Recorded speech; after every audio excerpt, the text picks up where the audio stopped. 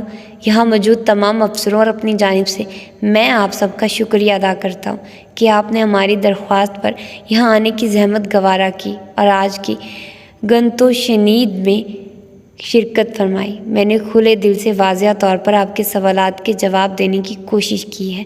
ہمارا مقصد ہے آپ یہ سمجھیے کہ ہمارے ارادے درست ہیں اور ہمارے دل آپ کے ساتھ دھڑکتے ہیں، اور انشاءاللہ ہم ملک، قوم اور اس نظام کو صحیح راہ پر رکھیں گے۔ آپ کی اور ہماری منزلیں ایک ہیں۔ اللہ ہمارا حامی و ناصر ہو۔ اللہ حافظ۔ قومی پریس کا رد عمل۔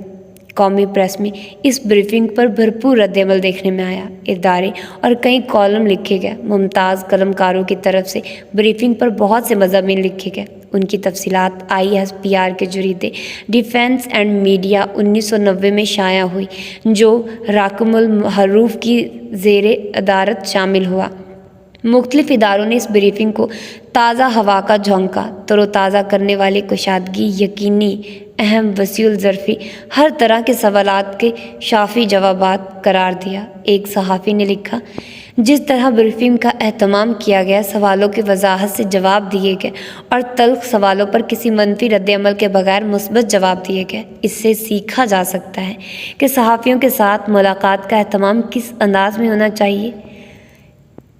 155 منٹ کے سیشن میں جنرل بیگ نے متعلقہ موضوعات سے ایک سرم و انحراف نہیں کیا۔ روزنامہ نیشن 17 دسمبر 1999۔ MH ریاض نے پاکستان اینڈ گلف اکنامسٹ کے میگزین میں یہ موقف اختیار کیا۔ جنرل بیگ نے جمہوریت کے بارے میں جو کچھ کہا، کچھ لوگوں کو شاید ایسا نہ لگے کہ وہ جمہوریت کا درس دے رہے تھے۔ اگر وہ ایسا کرے تو یہ خاموشی سے بہتر ہے، یا ایسی پہیلی ہے جو خفیہ رازوں کے پردوں میں چھپی رہے۔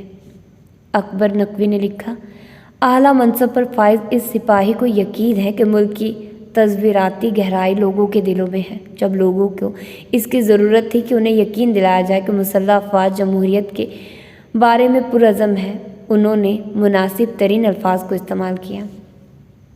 ڈاکٹر شاہ خان نے بڑے فصیح و بلیغ انداز میں لکھا، جنرل اسلم بیگ نے شاندار کارکردگی کا مظاہرہ کرتے ہوئے ایک ہی جھٹکے میں ان تمام جالوں اور خس و خاشاک کا صفایا کر دیا جس نے فوج کے کردار کو چھپا رکھا تھا۔ انہوں نے بہت سے ایسے نظریات کو بھی باطل قرار دیا جس پر اب تک لوگ یقین کرتے آئے ہیں۔ انہوں نے بڑی کشادگی سے، جو وردی والوں کے ہاں کم ہی ملتی ہے، بہت ہی ایسی پیشہ ورانہ اور سیاسی غلطیوں کا اعتراف کیا جو ماضی میں ہوتی رہی ہیں۔ ڈاکٹر شاہ خان نے کہا، اس یقین دہانی کے لیے کہ ان کی کوششیں ثمر آور ثابت ہو، انہیں ایک قدم اور اٹھانا چاہیے اور سیاست سے قطعی کنارہ کشی اختیار کرنی چاہیے۔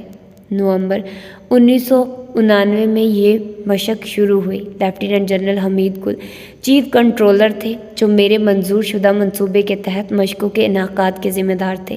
لیفٹیننٹ جنرل ذوالفقار اختر ناز بلیو لینڈ کے فورس کمانڈر تھے۔ لیفٹیننٹ جنرل رحم دل بھٹی بلیو لینڈ کی ایک کور کے کمانڈر تھے۔ لیفٹیننٹ جنرل عالم جان محسود فاکس لینڈ فورسز کے کمانڈر تھے۔ اس میں بٹالین کی سطح کی 227 یونٹوں نے حصہ لیا۔ علاوہ ازیں 57 brigade headquarter, 11 division headquarters اور 4 کور ہیڈ کوارٹرز قائم کیے گئے تھے۔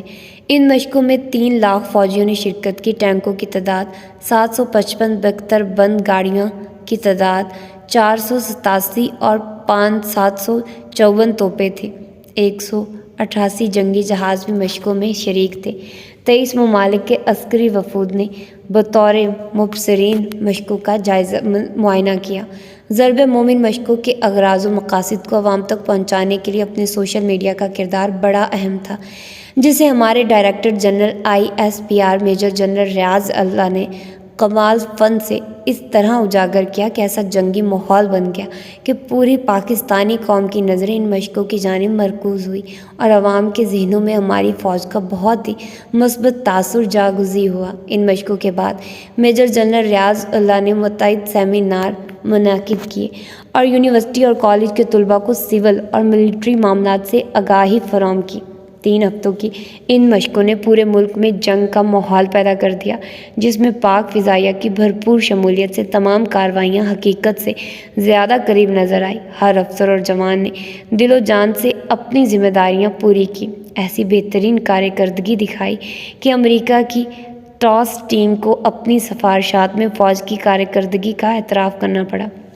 ہم سب پر اللہ تعالیٰ کا بڑا کرم تھا کہ 3 ہفتوں کی اتنی بڑی مشقوں میں کوئی ایک بھی حادثہ پیش نہیں آیا، ماشاءاللہ۔ جنرل اسلم بیگ نے مشق کے دوران سرگودا میں صحافیوں سے گفتگو کرتے ہوئے کہا، ہمیں ایک انفرادی حیثیت بھی حاصل ہوئی کہ کسی اور ملک میں اتنی بڑی مشقیں اتنے واضح اہداف کے ساتھ اتنے کھلے انداز میں اب تک منعقد نہیں ہوئی ہیں۔ حالیہ دنوں میں روس اور چین کی مشترکہ مشقیں واسٹوک 2018 کے نام سے شروع ہو رہی ہیں، جو دنیا کی سب سے بڑی وار گیمز ہیں۔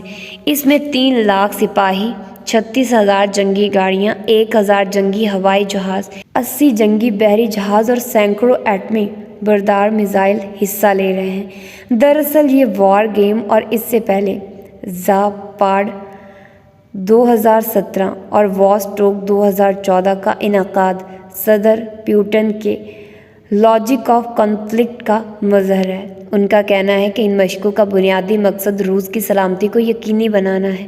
ان کا قول ہے کہ عالمی سیاست میں امن کو کبھی استحکام نہیں رہا ہے۔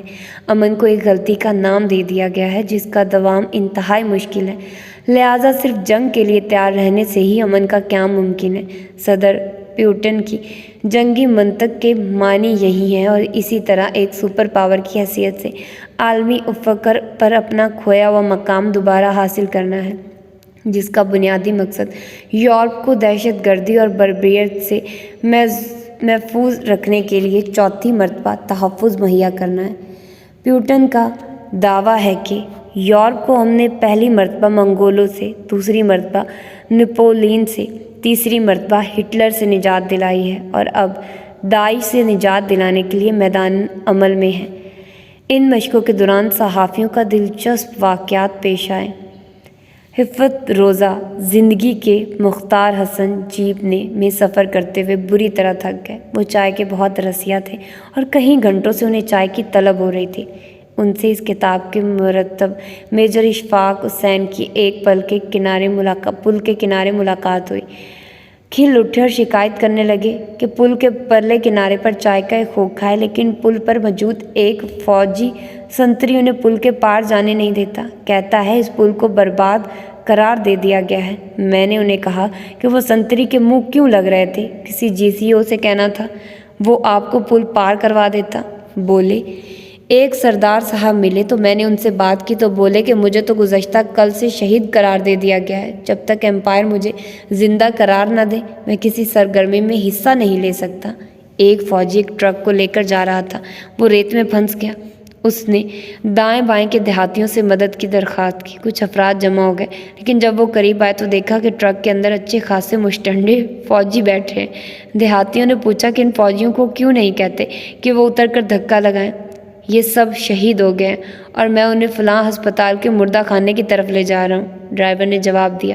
ٹرک میں سوار فوجی دان نکال رہے تھے اور دیہاتی تعجب سے انہیں تک رہے تھے۔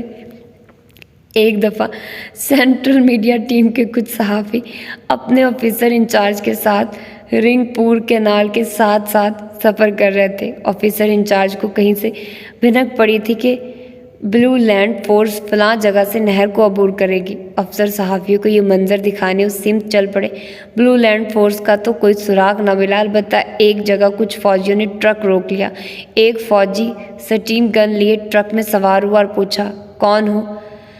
بلو لینڈ کے فوجی، جواب ملا۔ اس نے ایک نعرہ لگا اور اپنے ساتھیوں کو بتایا کہ بلو لینڈ کے بہت سے فوجی ہیں، آؤ انہیں گرفتار کرو۔ افسر سمیت تمام صحافیوں کو جنگی قیدی بنا لیا گیا۔ بڑی دیر کے بعد ان کے افسر سے ملاقات ہوئی اور انہیں پوری صورتحال بتائی گئی تو جان خلاصی ہوئی۔ تو یہ تھے آج کے 2 باب۔ ہوپ سو کہ آپ لوگوں کو یہ پسند آئے ہوں گے۔ تو ملتے ہیں انشاءاللہ اس کے اگلے باب میں۔ اللہ حافظ۔